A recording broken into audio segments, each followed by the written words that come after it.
और उत्तराखंड के मदरसों को मॉडर्न बनाया जाएगा। इसी के साथ क्रांतिकारी बदलाव लाने की तैयारी है। वक्फ बोर्ड 117 मदरसों में ड्रेस कोड और एनसीईआरटी का पाठ्यक्रम लागू करने की तैयारी में है। पहले चरण में 4 मदरसों को मॉडर्न स्कूल की तरह बनाया जाएगा। इसके बाद बाकी मदरसों को इसी तर्ज पर तैयार किया जाएगा। उत्तराखंड वक्फ बोर्ड के अध्यक्ष सादाब शम्स ने सभी फैसलों की जानकारी दी।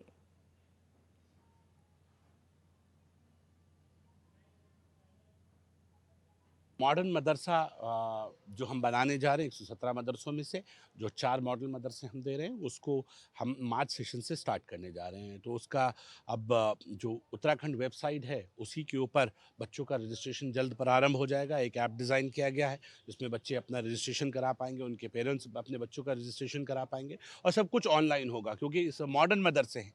तो मॉडर्न के मामले में कुछ भी जानना होगा तो आपको वेबसाइट पे वो दिखाई देगा।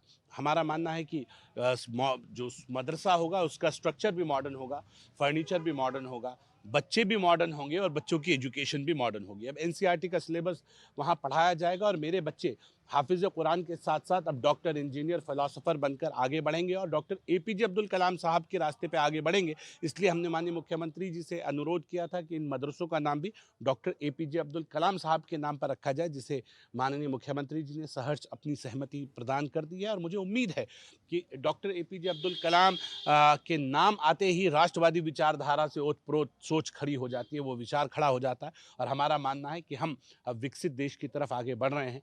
तो जब देश विश्व गुरु बन रहा होगा तो कम से कम एक गिलहरी रूपी योगदान इन मॉडर्न मदरसों का भी उसमें हो। ये इस सोच के साथ, इस विजन के साथ हम आगे बढ़ रहे हैं और मुझे उम्मीद है कि मार्च सेशन से ये हमारा एनसीईआरटी के सिलेबस वाला मॉडर्न मदरसा ये तैयार होगा और मुस्लिम बच्चे राष्ट्रवादी विचारधारा की सोच के साथ इन मदरसों से निकल के आगे आएंगे और एपीजे अब्दुल कलाम के विचारों को अमर करने का कार्य करेंगे।